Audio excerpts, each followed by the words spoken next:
pakai tu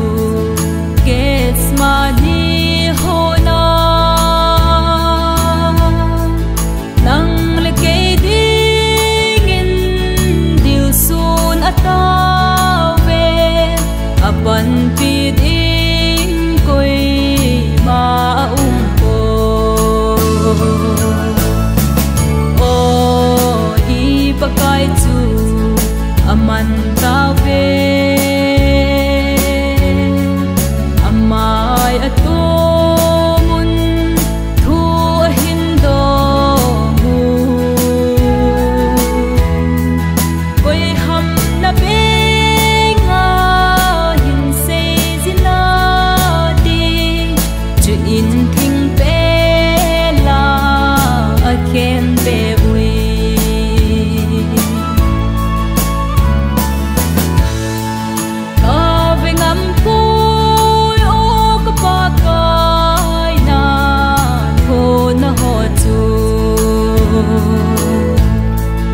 Jerusalem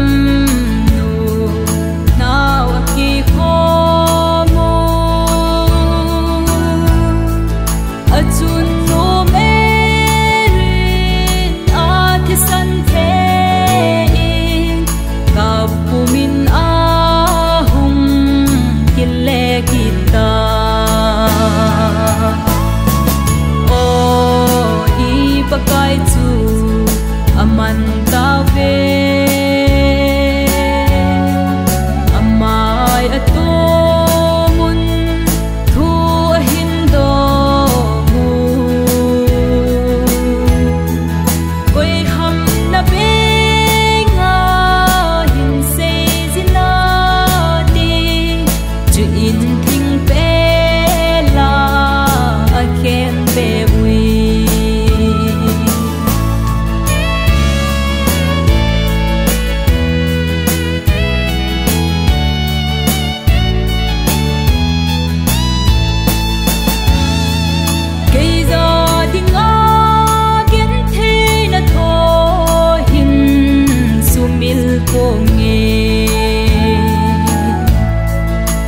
gam na hun te nei he jing in ro chunga chun o